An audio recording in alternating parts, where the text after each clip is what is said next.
Assalamualaikum warahmatullahi wabarakatuh. Perkenalkan, nama saya Fernandio Ditya Pranata, absen 17 dari kelas 11 MIPA 4.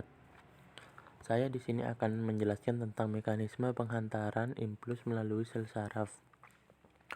Pertama, impuls saraf atau rangsangan saraf adalah pesan saraf yang dialirkan sepanjang akson dalam bentuk gelombang listrik. Jika sebuah saraf tidak menghantarkan impuls, maka serabut saraf tersebut dikatakan dalam keadaan istirahat. Sifat sel saraf adalah pada permukaan bagian luar sel bermuatan positif dan bagian dalam sel bermuatan negatif. Jika sel saraf mendapatkan rangsangan, maka akan terjadi perubahan muatan pada kedua permukaan sel tersebut. Permukaan bagian luar sel itu bermuatan negatif, sedangkan bagian dalam sel akan berubah menjadi positif. Keadaan ini disebut juga dengan depolarisasi. Pengiriman atau penghantaran impuls baik, rangsangan, atau tanggapan yang melalui serabut saraf atau akson dapat terjadi karena adanya perbedaan potensial listrik antara bagian luar dan bagian dalam sel. Pada saat sel saraf beristirahat, kutub positif terdapat di bagian luar dan kutub negatif terdapat di bagian dalam sel saraf. Potensial listrik ketika sel saraf dalam kondisi istirahat disebut potensial istirahat, dan ketika sedang aktif, kutub positif berada di bagian dalam dan kutub negatif berada di bagian luar. Potensial listrik ketika sel saraf sedang aktif disebut potensial aktif. Rangsangan stimulus pada indera menyebabkan terjadinya perubahan kutub potensial listrik sesaat. Perubahan potensial atau depolarisasi terjadi berurutan sepanjang serabut saraf. Depolarisasi menyebabkan bagian luar sel bermuatan negatif sedangkan bagian dalam sel bermuatan positif. Antara daerah yang mengalami depolarisasi dengan daerah yang mengalami depolarisasi timbul aliran listrik. Aliran listrik ini yang akan disebut arus lokal. Adanya arus lokal ini mengakibatkan depolarisasi di daerah sebelahnya. Kemudian diikuti oleh arus lokal dan depolarisasi di daerah sebelahnya lagi. Demikian seterusnya. Depolarisasi itu akan menjalar atau merambat sepanjang serabut saraf. Hal ini disebut dengan impuls saraf. Kecepatan perjalanan gelombang menyebabkan perbedaan potensial bervariasi antara 1 sampai dengan 120 meter per detik. Kecepatan antara ini tergantung pada diameter akson dan ada atau tidaknya selubung mielin. Ketika impuls telah lewat, maka untuk sementara serabut saraf tidak dapat dilalui oleh impuls. Hal ini dikarenakan terjadinya perubahan potensial yang kembali seperti potensial semula, yaitu potensial istirahat. Agar dapat berfungsi kembali maka dibutuhkan waktu antara 1 sampai 500 sampai dengan 1 per 1000 detik. Energi yang digunakan dalam proses pengiriman rangsang berasal dari hasil pernafasan sel yang dilakukan oleh mitokondria dalam sel saraf. Rangsangan atau stimulasi yang kurang kuat atau di bawah ambang batas threshold tidak akan menghasilkan impuls yang dapat merubah potensial listrik.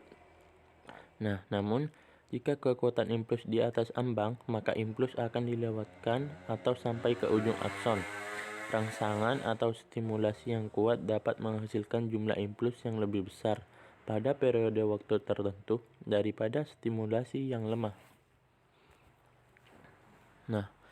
Di sini ada mekanisme penghantaran impuls melalui sinapsis.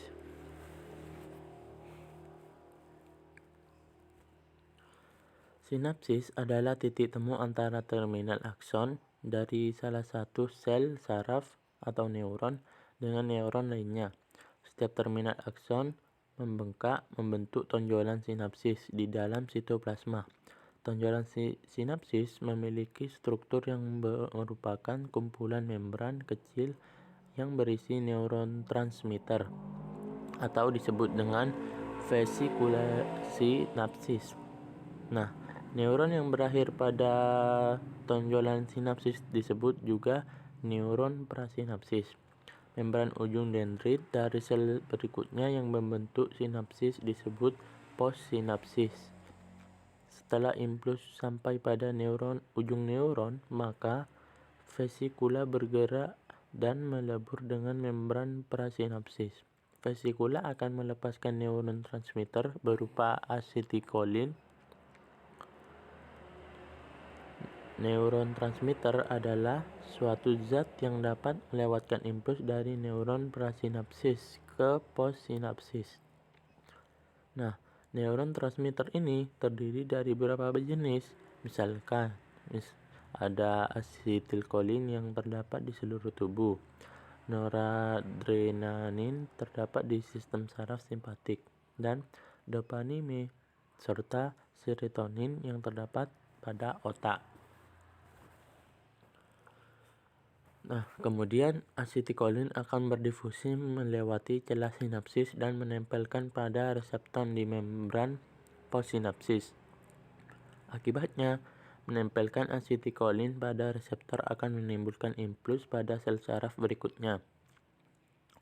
Nah, ketika asetilkolin sudah menyelesaikan fungsinya, maka akan diurai oleh enzim asetilkolinase transferase yang dihasilkan oleh membran postsinapsis yang di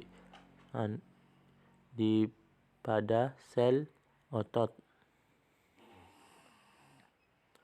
Enzim ini menyebabkan asetilkolin tidak aktif dan sel otot relaksasi. Sel otot akan berinteraksi kembali jika asetilkolin dilepaskan kembali oleh akson. Di sini ada contoh gerak refleks. Ketika lutut kita dipukul oleh suatu benda, maka yang pertama terjadi adalah gerak refleks adalah gerak yang cepat tidak disadari. Nah, kemudian yang gerak tersebut neuron mendeteksinya rangsangan pada lutut yang dipukul ini. Nah, setelah mendeteksi, membawa neuron sensorik itu membawa impuls menuju sumsum tulang belakang. Nah, dibawa oleh neuron sensorik ke sumsum tulang belakang. Di sumsum tulang belakang, impuls diteruskan ke neuron motorik atau melalui neuron penghubung untuk ditangkapi. Neuron penghubung tepatnya pada gambar di situ. Kemudian neuron motorik itu merangsang otot paha untuk berkontraksi mengangkat kaki. Nah, jadi terjadi suatu refleks atau suatu peristiwa pada lutut kita ketika jatuh atau terkena sesuatu. Nah, itu akan terjadi seperti ini gerak refleksnya.